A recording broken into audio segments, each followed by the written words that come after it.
there's always a learning curve. And, even with just buyers themselves and buyers with parents, they have to lose sometimes in order to learn that they have to make a different move. And we're going to tell them, and I always preface this as like, listen, I'm going to tell you what you need to do to win this property. It's up to you if you want to go that far.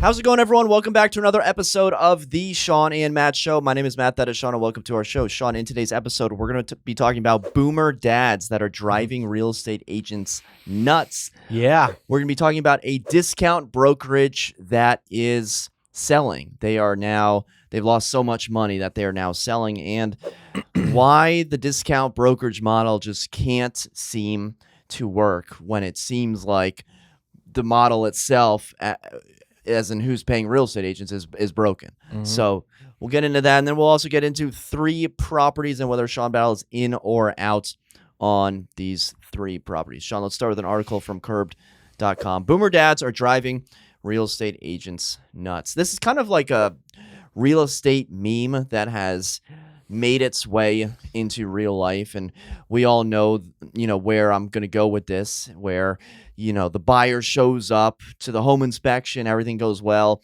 and then the boomer dad comes in with a hammer and starts, knocking on walls and fidgeting with outlets and saying, oh, we should, get $50,000 off for this. So, Shawn, the article lists like 2 to 3 stories where, the buyer and the buyer's agent agreed to something, and then the buyer makes a quick phone call to the father and then comes back inside and then they've now agreed that they're going to offer $50,000 less, or they've now agreed to back out of the contract.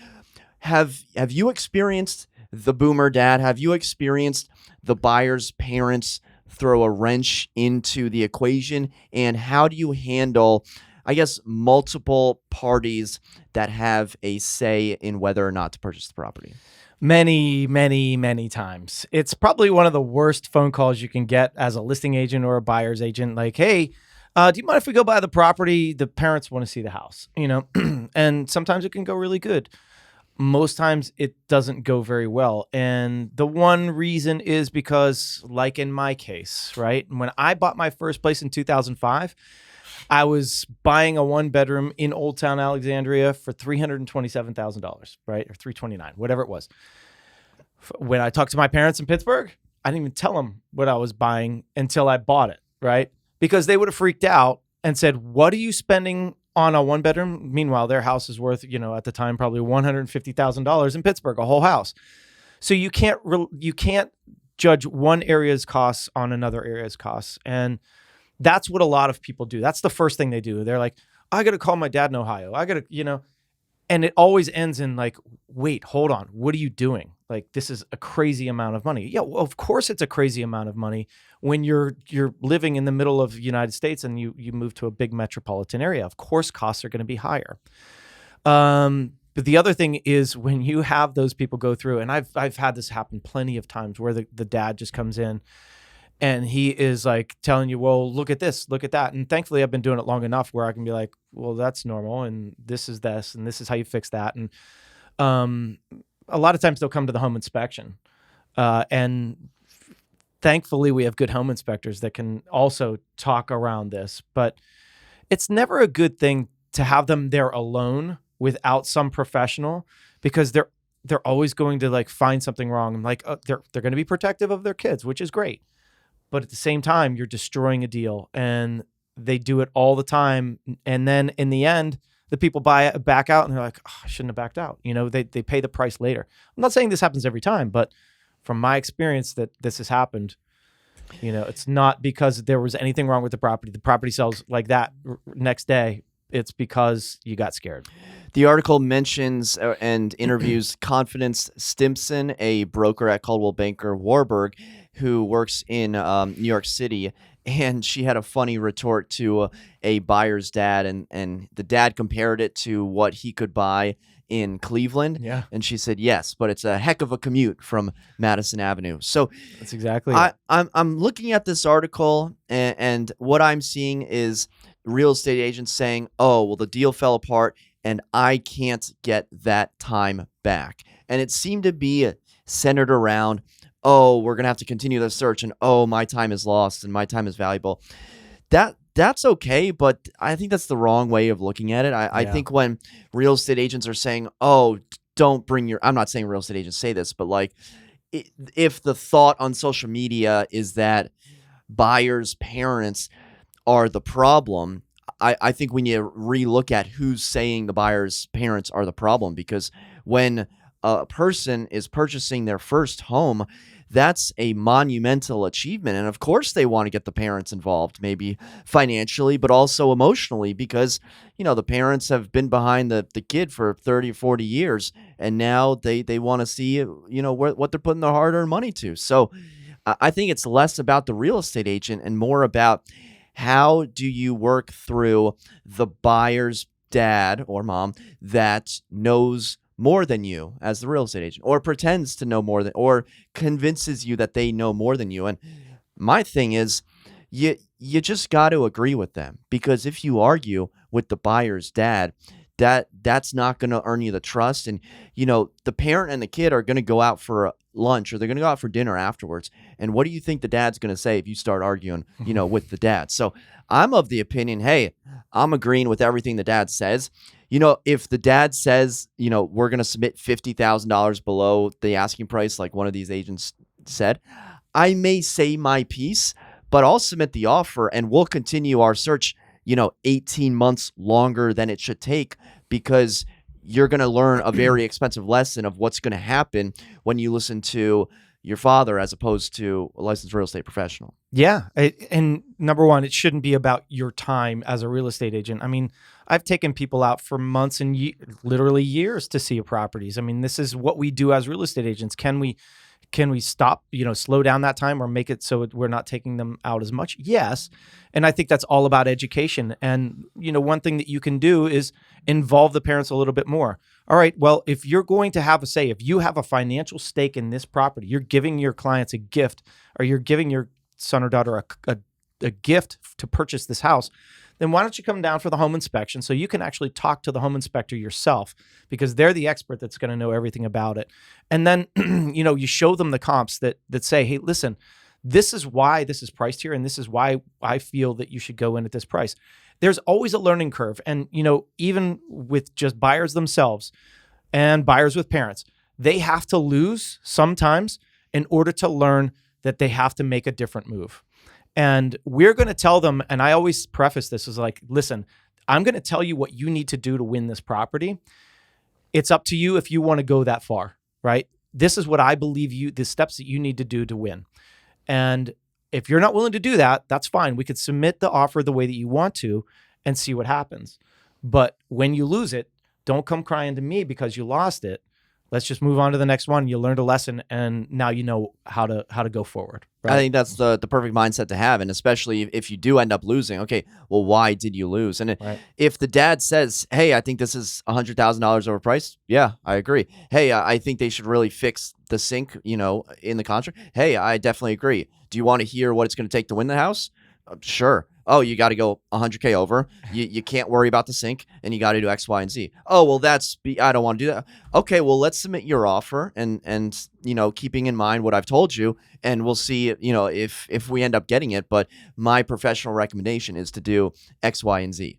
Excellent. Yeah, and easy as that. Yeah, no, that's a great way of taking it. And in the example in there, the dad was like, "No, you shouldn't." The real estate agent was given certain advice that they needed to go above asking, and the dad was like, no, we got to go $50K under ask, and a couple other things. So they submitted it the way that they wanted it, and what happened? It went $100,000 above asking price. So they were $150,000 off the price, and that just goes to show you that, listen, we are experts. We do this every day. We know what the markets are doing. We watch the markets. We are entrenched in this, and we are professionals. And so we give you advice based on our knowledge. You can't have the same knowledge because you're not doing it like we are, right? I respect your opinion, but at the same time, you've got to respect mine. And I'm going to tell you these things, whether you follow them or not is really up to you. Yeah. Yeah, I think the dad just wants to be heard, and sometimes they want to be heard. What and do parents want? They want the safety of their kid. They want to do what's in the best interest to protect their child. Right. So while, the real estate agent and the buyer want to buy the house, the father wants to protect their child. It's always a fine line to walk because, you have to be respectful of the relationship and everything. And, give the advice that you would give, but, don't step on toes because once you do that, your relationship is gone. And all that time you put in could be lost because they're like, all right, well, we don't want to use this guy anymore because he's a jerk or he's not going along with what I feel, right? So you have to really recognize what the buyer and what the buyer's parents are feeling.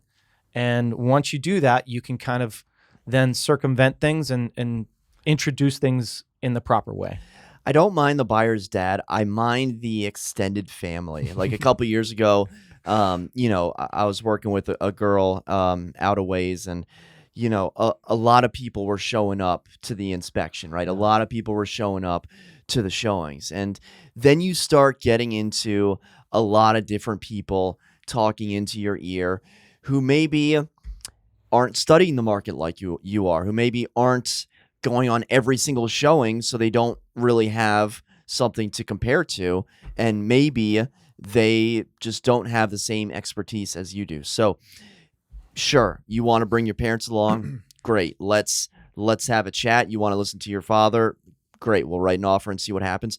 But once you start getting the extended, the aunts, the uncles, the cousins involved, the friends during the home inspection process, during the contract negotiations, you're asking for a recipe for disaster. Yeah, and even the friends can have a negative effect on a transaction. And I'll give a quick example. Is I was taking somebody out for a long time, and the friends would come and give an opinion and give it a thing. Well, we feel like this is you, right? This house talks is just your personality, and that's how we feel. Meanwhile, that person was thinking of a totally different house, but they're swayed because, wait, maybe they do know me better, and maybe I don't need that house. I need this one instead. And this is exactly what happened. And in the end, we wrote on one, didn't get it, ended up going back to the other one, and that was the one that she got. And she's like, thank God I didn't get that other one, thank God. And you know what? Like, listen, I wrote on a house for myself, right? For myself and my wife. I didn't want the house, I wrote it because my wife wanted it. I didn't really care for it. I was like, all right, if you want it and that's really what you want, because, I was like, all right, I can live with it. I can live with it. We wrote a stellar contract. I wrote the strongest contract I've ever wrote. Thank God somebody wrote a better one. And I didn't get it. Would I have been happy there? Yeah, but I'm much more happy where I am now, and thank God. And so is she. So it's like sometimes you just got to say, all right, well, let's do this, and it'll work out the way it's supposed to work out. Man, it's battling personalities and an emotional process. It really is. It's not all just numbers. It's not all numbers, and it's funny. Like I was talking about this earlier. It's like, this is real estate is so different than anything else in life that you're purchasing, right? It's so emotional for people. It's not that they do this all the time. They're raising their families there. This is an emotional thing. It's a lot of money, and you have to treat it that way. And that's why real estate agents, in my opinion, will not be bought out by tech, right? So anyways. Shawn's about to go on a tech rant for real estate agents. Let's move on. Before that happens, we're going to go to an article from the BBC.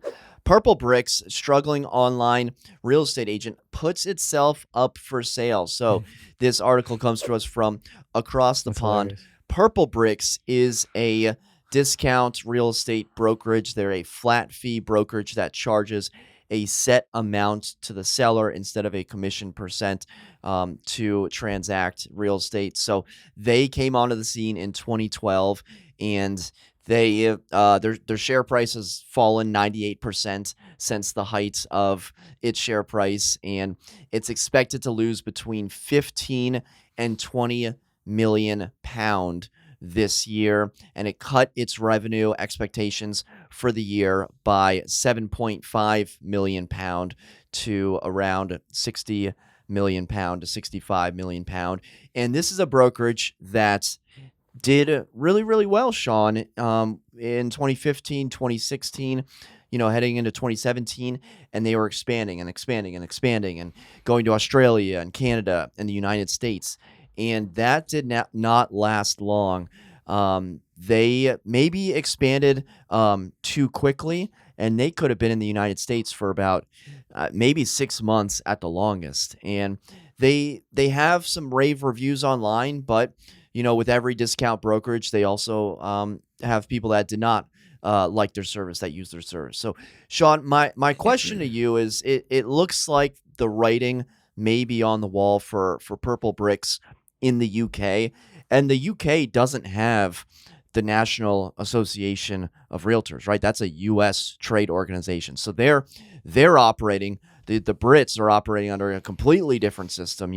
There's buyers agents, have to, get their own money from the buyer, right? Like the Purplebricks doesn't pay a buyer's agent commission in the United Kingdom, because that's not how things work over there. So, Shawn, what does this say about the world of discount brokerage and flat fee brokerage? Why can't flat fee and discount brokerages work not only in the United States but across the world?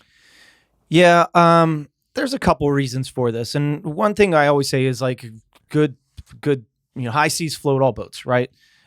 We had a really good real estate market for years, and so anything could have floated during that time. But we've seen so many businesses fail that were in the real estate sector because the market started tanking, and so when there aren't as many sales, and people want their hand held in a transaction a little more, you're going to see your revenue fall because people just don't want to use that type of transaction. So listen, there's always people that want to pay less and think that they can do it all themselves, right? There's always going to be that person. And those people that have sold multiple properties are like, this isn't too hard. I can do it myself. And I'm just going to pay Purplebricks $800 to list it and get the pictures done. And I don't need anything else other than that. Well, the other service that they don't even negotiate for you, right? So you're on your own. You pay me $800, I'll get it up on the MLS. You still have to pay, from what I understand, you still had to pay a buyer agent commission if you were going to put it on the MLS, which could be up to 2.5%. You're doing all the showings. You're doing all the work. They'll in the UK they'll put it on whatever thing, Yopa or I don't know. They'll put it on whatever they put it on, but you have to do everything. You have to do everything else. So there's a time commitment there. And the thing is about showings in hot markets and things, the more showings you can get in the quick amount of time, the better offer you're going to get and the better outcome you're going to have. And what I found is that, seller, do you want to be at home every time somebody comes? Because you know what? Most people want to see it when you're not there. And they don't want to hear your story. And they don't want to hear anything about your house that you love about it or anything else, because you're probably giving too much information. So are you going to stay there for every showing? Are you going to meet them there? Are you going to take off work to do this? No, like, why would you do that to yourself? But there's people that want to do it. Well, they're doing it to themselves because they want to save on the commission. Yeah. So they're thinking, okay, well, I can save the 3%. I'll pay the $800, or it says, I think there's like a 800-pound option and maybe a 1,500-pound option. They keep changing the fees, as these companies do. But they're saying, okay, well, if I was going to pay 3%, now I only have to pay $800.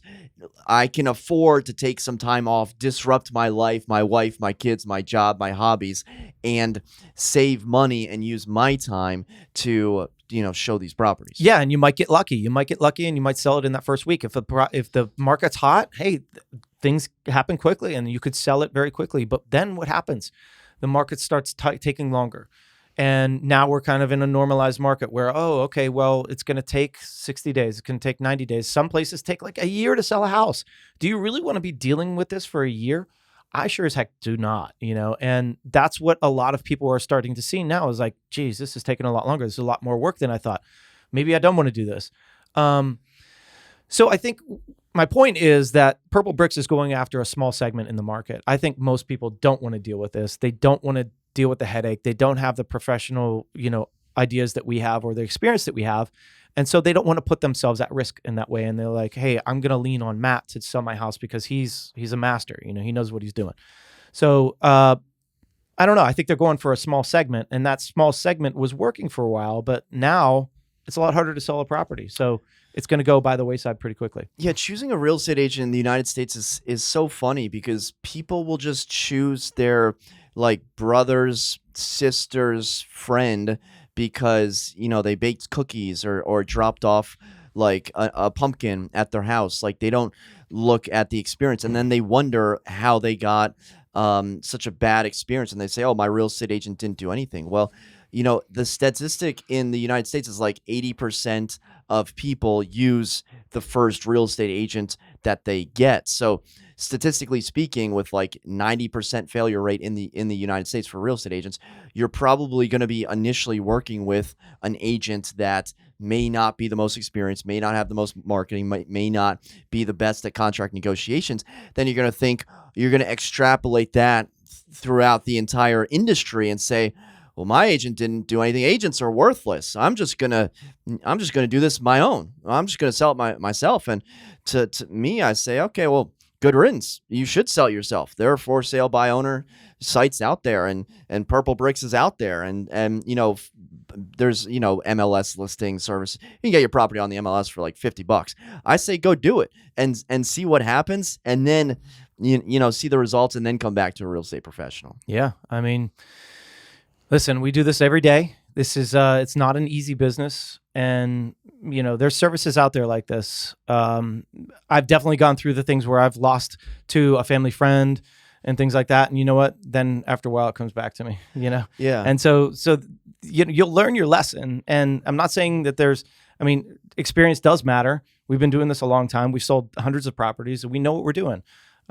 So take that with, you know, what we cost. No one is forcing you to use a real estate agent, Yeah. right? Right. No one's forcing you to do it. So, you know, clearly Purplebricks isn't working. They're up for sale, so they're looking for an investor to inject some cash in and save the business. We'll follow this story as we followed it when it came to the United States, and then left the United States after that. And I'm all for a fair market, capitalistic economy where if you have a service that people want and they value it, I hope your business does really well, even if it is a competitor, because, you know, abundance mindset, there's always going to be the people that are, you know, they don't need a video. They don't need marketing. They don't need direct mail. They don't need tens of thousands of views, you know, on their property. They just want to pay the least amount. There's always going to be those people. Always going to be those people. And another thing that Purplebricks does is that there's a flat fee, but you owe it up front. You know, and if it doesn't sell, oh well, you lost that money. So you still have to pay it, even if the property doesn't sell. Yep. All right, let's move on to in or out, whether Shawn battles in or out on 3 houses across the United States and the Caribbean. So let's start in from Realtor.com. Brutalist concrete mansion by the sea snags a buyer in SoCal, Shawn. So this is a 3-bedroom, 3.5 bathroom, absolute gorgeous brutalist house. Shawn, brutalist architecture is basically when the design of the building showcases the building elements as opposed to the like architectural design and features. It's more minimalist, so you usually see a lot of concrete exteriors and facades and things like that, and you also see it driving around downtown DC. It came to popularity starting in the UK in the 1950s. So this property in Cardiff by the Sea is under contract, listed for $9 million.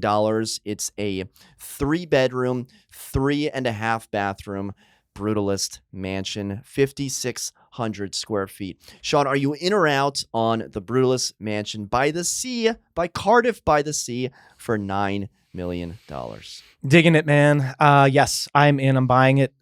Yes, it can look a little bit industrial with the concrete ceilings and things like that, but it's cool. It has cool doors that open to a pool.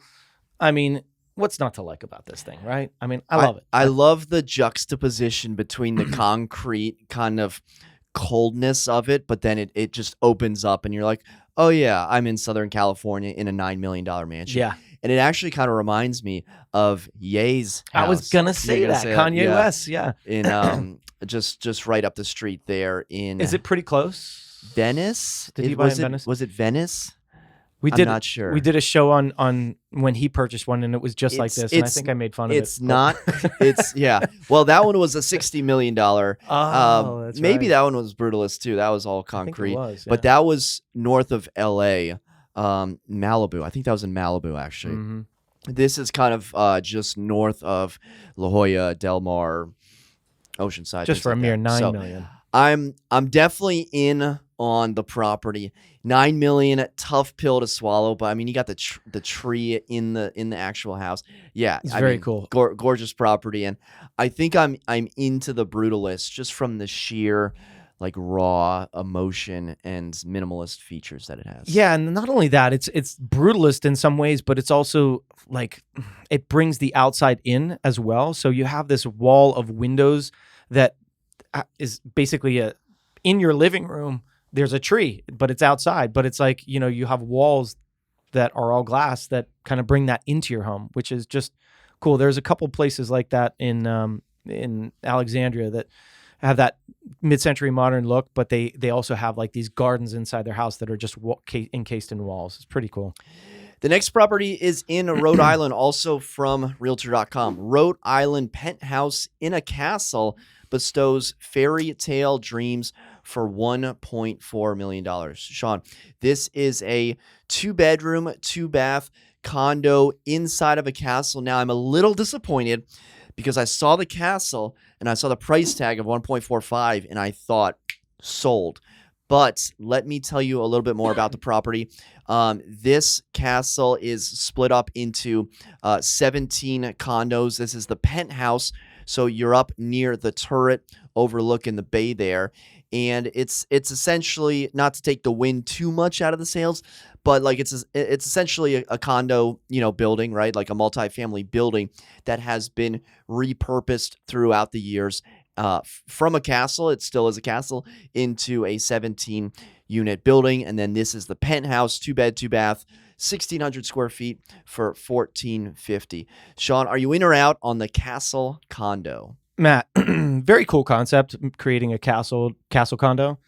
I like the views over the water, but castles, man, they're killing me lately. And I especially like a castle. I only own a portion of it, and there's probably no elevators in there. It's probably tough you got to walk up the steps all the time to your condo up in the corner. You get cool the turret. concept. Yeah, all right, well that's pretty neat. There are some cool aspects to this. There's some neat things to it. I'm just not a fairy tale kind of guy, man. You're out on the castle condo. I'm out on the castle condo. Yeah. I get leery about old, like really, really old. Let's see, when this is 1895. Yeah. I get leery about old condo conversions, even in like DC, like the row homes. They used to be a row home, and now they're 3 brand new condos. Well, I've and done then it. you can like look up and you just see into everyone's living room because it's like now all glass. Like, what's the plumbing like? I get it. It's all new, but you can probably just hear the creaks and everything. Yeah, if it's the whole castle, I'm in. And, you'd probably have to move the decimal point over. It'd probably be 14 million. But I think I'm out. Top story is cool until you realize that there's no elevator and you just did all your grocery shopping. Yeah. And, how's the heat? Was that baseboard heat? There's just very old elements to it, which is neat. It gives it some cool, vibes to it. Looks like there's a gate that you got to go through to get into the place. There's some neat aspects to it, but ain't my style. I'm not it's doing cool. Old houses, 1895 castles are cool in theory, and then actually living in it, you're like, yeah. Wait, what was my utility bill? Right. Wait, how many? I forgot something in my car. How many stairs do I have to climb? And then you live in a castle, but then you got to share your castle, right? Yeah. Oh, there's 17 other people, families in here. Castles weren't meant to be shared. No, you got to have your own castle. Well, speaking of having your own castle, how about having your own $200 million Caribbean estate? This comes to us from CNBC. The Terraces was just listed for $200 million, making it the most expensive home in the Caribbean. I think the most expensive home for sale right now is at Central Park Tower in New York City for $250 million. But this one comes in right below that, $200 million. The estate spans 17 acres. It's on the small private island of Mustique, which is north of Trinidad and Tobago, but south of all of the Caribbean islands, essentially. It's on the southern end of the Caribbean islands. It's, Shawn, I don't know what to tell you. Words aren't going to be able to describe this property. It's a $200 million lavish estate. There's a 41-page marketing brochure that details the property. It has views over the Atlantic and the Caribbean coastline, 9 ensuite bedrooms in the main house, an 80-foot long swimming pool. What's more to say? I'm showing you the property. It looks like you're buying a hotel almost. Yeah. Shawn, are you in or out on the Terraces, a $200 million Caribbean property? I love the Caribbean. I love it. I mean, one of my favorite places, St. John, right? I mean, you've been to St. John? I've been to St. John. We love St. John. It's just a What's beautiful. the furthest south you've gone in the Caribbean? Have you been to like Aruba or Barbados or Curacao? No, I've not been down. I mean, Because, Puerto Rico, the British Virgin Islands, Puerto Rico, they're all pretty far north. But once you get into Martinique, St. Lucia, I've always wanted to go to Grenada. St. Lucia to check that out. I've never been. I would say that's my furthest south. Puerto Rico. I mean, Dominican Republic. I've been to. I don't even know the other side of the. I don't know. So Yeah, this, but this could be that's a it. new world for you. I mean, I know St. it's all John. the Caribbean, but this is a beach that you haven't touched. Yeah. I would love to go check it out. Now, one thing for $200 million, you're getting a lot of stuff, right? There's pools, there's just big structures, but like you were saying, it's like there's so much. It should be a hotel. It really should be a hotel. Like, and so I'm not like one of these people that needs something humongous all the time. It was like, I would rather have smaller and cool and exactly what I want rather than some big exquisite resort. And the one thing that I was looking at, and I don't know that this has it, so it's got a tennis court, grass tennis court, it's got multiple pools, but I didn't see any water frontage. I didn't see it. Yeah. Now there could be some water frontage, but if I'm paying $200 million, I would rather go buy an island because I know I can get a whole island down there, right? I mean, let's go buy Tim McGraw's place, right? Like Right. that place is probably pretty sick. Mick Jagger, I think Mick Jagger lives on the same island. Yeah, he's been to this property, and it's some of these Caribbean islands. You have to, go uphill. It's not like, oh, it's an island, it's flat. It's like this thing, could have been a volcano like 10 million years ago or whatever. And Yeah. when I was in St. John, we went to the Kaleidoscope House. I think that's what it was. No, different house, but to get to this house, you have a Jeep. You're doing the track backs left and right. I thought we were going to fall off this cliff just trying to get to this property. It is hectic to get up there. And then once you're there, you're like, oh, look at all that water that's all the way down there that we can't get to. Yeah. I guess we'll just hang out on top of this mountain, isolated and not near any water. Yeah, and so that's my thing is like I would rather live in a shack at the beach rather than a huge place up on the hill. Like I would feel like I'm missing out because for me, I want to be on the beach, I want to be on the water. So for those reasons, it's too big for me, man. I'm out. I got $200 million to put somewhere else. How often would you go to a $200 million Caribbean spot? If it's a $200 million New York, penthouse, maybe you're going to it more frequently. But especially during hurricane season, I mean, you're probably not touching the place. Yeah, I don't know, man. I love everything I see, but yeah, again, if I had the $200 million, I'm thinking I'd maybe spend it somewhere else. As much as it pains me to say that, because the property looks incredible. Don't you wonder what the upkeep is on something like this? It blows I mean, my mind. I've been to some nice homes like on rivers and on waters, and there were constant gardeners there. Like they were there all the time, and even on those that weren't huge, maybe it was an acre, right? But like constantly doing something on those. Imagine what the bill is for that. It's just, you have to have full-time employees to take care of just. And there's so many pieces to this thing. It's got to be astronomical. And granted, these people that own these places, they don't care. They have so much money, it doesn't matter. But I just wonder what those costs are. I can't even fathom it. It's crazy. Well, if you have any guesses on how much it would cost to run a $200 million property, let us know in the comment section down below. And for Shawn and myself, thank you so much for watching. Until next time, we'll see you then. Take care.